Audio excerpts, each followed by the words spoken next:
Assalamualaikum teman-teman, bagaimana kabarnya hari ini? Semoga kalian selalu dalam keadaan sehat ya. Nah, Alhamdulillah hari ini kita sudah memasuki pembelajaran baru di semester 2. Sebelum kita mulai, coba teman-teman perhatikan halaman depan yang ada di modul kalian. Sudah? Ada gambar apa ya? Betul, di situ ada gambar bencana alam ya, yaitu longsor dan banjir seperti yang saat ini sedang terjadi. Jangan lupa ya teman-teman, kita doakan saudara-saudara kita yang sedang tertimpa musibah. Semoga Allah selalu melindungi mereka dimanapun berada. Oke teman-teman, kita mulai lanjutkan ya pembelajarannya ya. Siapa yang tahu nabi apa sih yang kaumnya Allah hukum dengan banjir besar? Lalu nabi tersebut Allah perintahkan untuk membuat perahu yang besar. Ada yang tahu? Ayo angkat tangannya. Betul sekali, Nabi Nuh alaihi salam. Teman-teman, Nabi Nuh alaihi salam merupakan utusan Allah. Saat itu Nabi Nuh Allah perintahkan untuk menasehati kaumnya. Kenapa? Karena saat itu kaumnya Nabi Nuh menyembahnya bukan kepada Allah. Lalu kepada siapa Bu menyembahnya? Nah, kaum Nabi Nuh saat itu menyembahnya kepada patung-patung teman-teman. Ayo, dosa nggak ya mereka? Tentu saja dosa ya. Karena mereka menyekutukan Allah. Kita kan hanya boleh beribadah dan menyembah hanya kepada Allah saja ya teman-teman. Tapi ternyata teman-teman, mereka menolak dakwahnya Nabi Nuh. Walaupun ada juga yang mengikuti Nabi Nuh, hanya saja mereka dari kaum fakir dan duafa atau lemah. Jadi, bagaimana yang lainnya? Yang lainnya tetap menyombongkan diri, tidak mau menyembah Allah dan mendengarkan Nabi Nuh. Mereka dengan sombongnya menolak dakwah Nabi Nuh. Tapi teman-teman, Nabi Nuh tidak pernah berputus asa. Nabi Nuh tetap menasehati mereka siang dan malam dengan penuh kasih sayang. Nabi Nuh tetap bersabar meskipun hari demi hari, bulan demi bulan, dan tahun demi tahun dilaluinya. Tetap saja yang mau mengikuti seruannya hanya beberapa orang. Bahkan Nabi Nuh ketika mendatangi mereka, mengajak mereka menyembah Allah dan beriman kepadanya, mereka menaruh jarinya ke telinga. Jadi telinganya ditutupi karena gak mau mendengarkan kata-kata Nabi Nuh. Astagfirullah.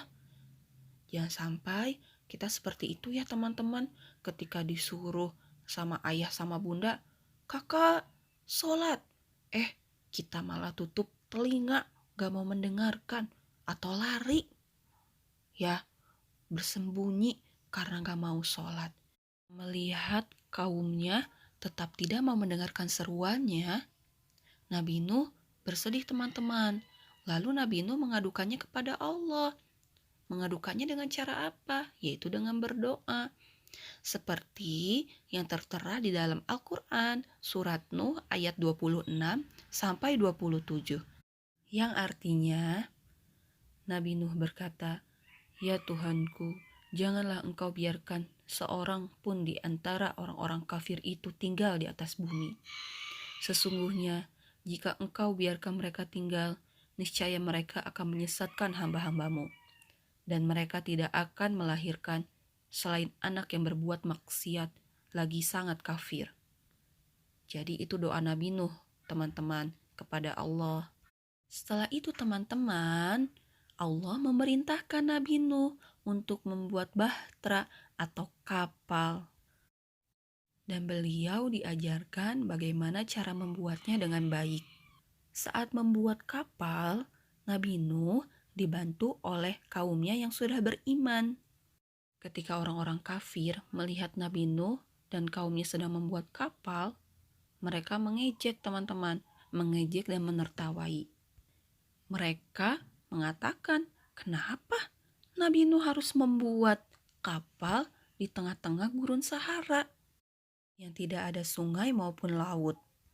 Dan penghinaan mereka pun teman-teman terus bertambah ketika tahu Nabi Nuh dan pengikutnya membuat kapal untuk menyelamatkan dirinya dan pengikutnya dari azab Allah kepada orang-orang kafir.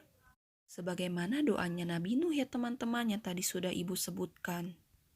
Akhirnya kapalnya sudah selesai nih teman-teman. Maka beliau meminta kaum mukmin dan mukminah naik ke dalam kapalnya. Selain itu, Nabi Nuh pun mengangkut setiap hewan seperti burung dan hewan-hewan lainnya. Hingga ketika Nabi Nuh bersama pengikutnya ada di dalam kapal, maka terjadilah banjir besar. Biar, ya, yang tidak disangka-sangka oleh orang kafir. Kemudian, kapal pun mulai berlabuh dan mengapung di atas air. Nah, ketika itu Nabi Nuh melihat anaknya yang kafir, lalu Nabi Nuh memanggil dan berkata, "Wahai anakku, naiklah bersama kami dan janganlah kamu berada bersama orang-orang yang kafir." Itu arti dari Quran surat Hud ayat 42. Tapi apa yang terjadi teman-teman? Anaknya menolak. Anak Nabi Nuh menolak ajakannya lalu berkata, "Aku akan mencari perlindungan ke gunung yang dapat memeliharaku dari banjir." Lalu Nabi Nuh berkata, "Tidak ada yang dapat melindungi pada hari ini dari azab Allah selain Allah yang Maha Penyayang." Kemudian gelombang besar pun datang menjadi penghalang antara keduanya. Maka anak itu termasuk orang-orang yang ditenggelamkan. Kisah ini teman-teman diceritakan di dalam Al-Quran surat Hud ayat 43. Nah, lalu bagaimana dengan kaum Nabi Nuh yang kafir, yang tidak mau beriman kepada Allah?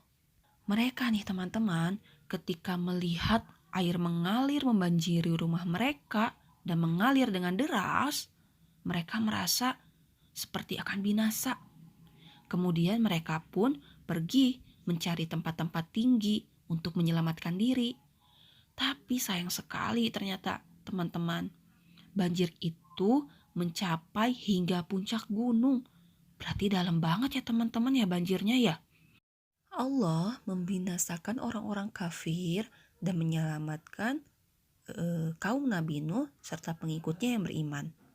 Mereka pun bersyukur karena Allah memberikan keselamatan kepada mereka. Singkat cerita teman-teman, saat Nabi Nuh sudah menemukan tempat yang baru, Nabi Nuh dan para pengikutnya turun, lalu melepaskan hewan-hewan yang diangkutnya. Maka mereka memulai menjalani hidup yang baru. Beliau berdakwah kepada kaum mukmin dan mukminah, mengajarkan kepada mereka hukum-hukum agama. Beliau banyak melakukan zikrullah teman-teman, kemudian sholat dan berpuasa hingga Nabi Nuh Allah wafatkan dan menghadap Allah Azza wa Jalla. Seperti itu teman-teman, kisah Nabi Nuh alaihi salam. Alhamdulillah teman-teman, ceritanya sudah selesai. Apa saja sih keteladanan yang bisa kita ambil dari kisah Nabi Nuh alaihissalam? Yang pertama, kita harus menjadi seorang yang selalu taat kepada Allah. Kemudian, kita harus menyembah hanya kepada Allah. Jadi jangan seperti tadi ya orang-orang kafir ya, menyembahnya sama patung. Berikutnya, bersabar menghadapi cobaan. Jadi Nabi Nuh itu sabar banget tadi ya waktu menghadapi cobaan.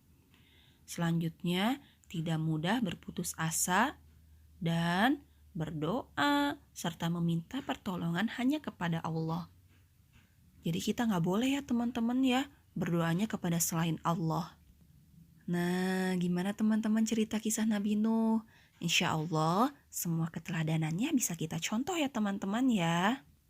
Oke teman-teman, alhamdulillah pembelajaran kita hari ini sudah selesai. Jangan lupa ya dikerjakan modul yang sudah ada di rumah. Tetap semangat teman-teman meski belajarnya dari rumah. Wassalamualaikum warahmatullahi wabarakatuh. Sampai berjumpa di cerita nabi yang selanjutnya. Dah.